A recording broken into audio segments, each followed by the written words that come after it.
اگر کسی قوم کا، کسی خاندان کا، کسی فیملی کا بڑا بزرگ ہو جو بزرگی کے اعتبار سے، رتبے کے اعتبار سے بڑے درجے کے اوپر ہے، مگر چھوٹا یہ دیکھتا ہے کہ وہ صراحتاً کسی غلطی کا شکار ہے، تو اس بڑے کو ادب کے ساتھ اس کی غلطی کی نشاندہی کرنا یہ نہ صرف یہ کہ جائز ہے بلکہ ابراہیم علیہ السلام کی سنت ہے اور ان کا پیشوا ہے۔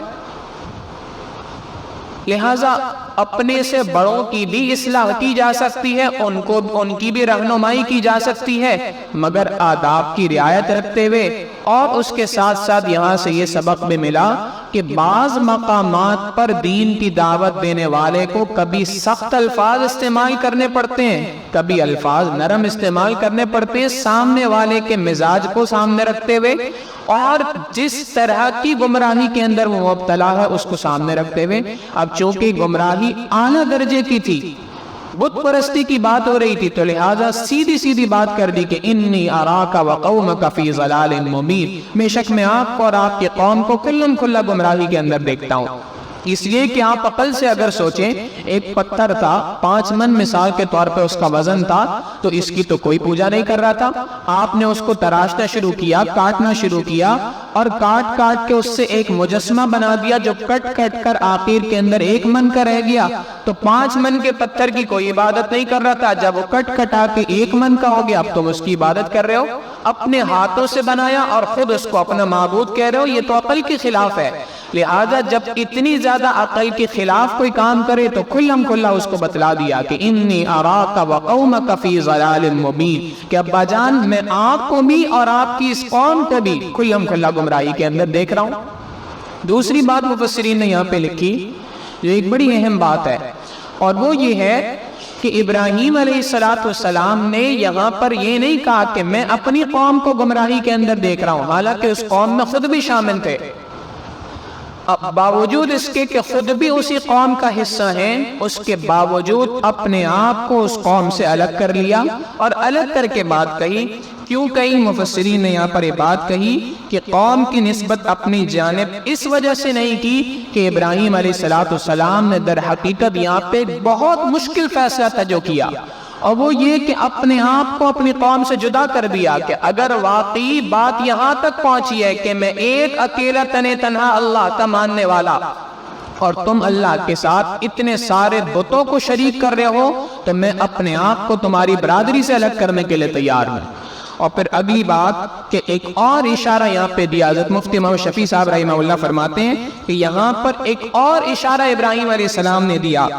اور وہ یہ تھا کہ مسلم قومیت اصل میں اسلام کے رشتے کی بنیاد ہوا کرتی ہے۔ انسان جتنے بھی رشتے دنیا کے اندر بناتا ہے، ایک نسب کے اعتبار سے رشتہ، ایک قوم کے اعتبار سے رشتہ، مگر ان سب رشتوں سے بڑا رشتہ ایمان کا رشتہ ہے، لہٰذا رشتے ایمان کی بنیاد پہ بنانے چاہیے۔ اور یہاں سے پتہ چل گیا کہ اگر نسبی قوم، وطنی قومیت، نسبی قومیت اگر اللہ رب العزت کی توحید کے خلاف ہوتی ہو، دین کے خلاف ہوتی ہو، تو اس صورت میں نسبی قومیت کو، وطنی قومیت کو چھوڑ دینا لازم آ جاتا ہے۔ اور یہاں سے حضرت مفتی شفیع صاحب رحمہ اللہ فرماتے ہیں کہ ہمارے لیے نمونہ ہے، قرآن کریم کہتا ہے قَدْ كَانَتْ لَكُمْ أُسْوَةٌ حَسَنَةٌ فِي إِبْرَاهِيمَ، تمہارے لیے ابراہیم علیہ السلام کی طریقوں کے اندر بہترین نمونے موجود ہیں، ان سے عبرت حاصل کرو، ان سے سبق سیکھو اور اسی کے مطابق چلو۔ تو حضرت مفتی شفیع صاحب رحمہ اللہ فرماتے ہیں کہ حقیقتاً دنیا کے اندر سب سے پہلے یہ نظریہ لے کے آنے والی شخصیت کہ مسلمان ایک الگ قوم ہے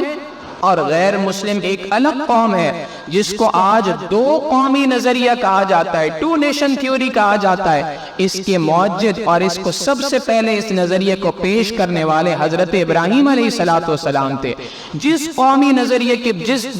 نظریے کی بنیاد کے اوپر پاکستان کی ریاست بنی، یہ وہی 2 قومی نظریہ ہے جس کی ابتدا، جس کی بنیاد، جس کا بیج ابراہیم علیہ السلام ڈال کے گئے تھے، اور اپنے آپ کو اس قوم سے الگ کر لیا کہ میں اور تم ایک قوم نہیں ہو سکتے اگر تم بت پرست اور میں موحد ہوں تو۔ لہٰذا 2 قومی نظریے کی بنیاد جس پر یہ ملک کی بنیاد رکھی گئی، یہ وہی 2 قومی نظریہ ہے جس کی بنیاد ابراہیم علیہ السلام نے ڈالی تھی۔ لہٰذا یہاں سے یہ بات بھی سمجھنے کی ہمارے کہ یہ ملک کیوں بنا تھا، کس بنیاد کے اوپر یہ ملک بنایا گیا تھا۔ کیا یہ ملک اس لیے بنا تھا کہ یہاں پر ہم عیاشی کے ساتھ رہیں گے؟ کیا یہ ملک اس لیے بنا تھا کہ ہم یہاں پر اپنی تمام کی تمام سہولیات دیکھیں گے؟ نہیں، بلکہ یہ ملک اس لیے بنا تھا کہ الذین مکناہم فی الارض اقاموا الصلاۃ وآتوا الزکاۃ وامروا بالمعروف ونہوا عن المنکر، کہ اللہ اگر آپ نے زمین کا کوئی حصہ ہمیں عطا فرمایا جہاں پر ہمیں دین کی آزادی میسر ہوگی تو ہم وہاں پر نماز قائم کریں گے، زکوٰۃ کے نظام کو وہاں پر رائج کریں گے، وہاں پر لوگوں کو نیکی کا حکم دیں گے اور لوگوں کو برائی سے روکیں گے۔ یہ بنیاد ہے جس بنیاد کے اوپر اس ملک کو بنایا گیا ہے، اسی بنیاد کے اوپر اس ملک کو رکھا گیا ہے۔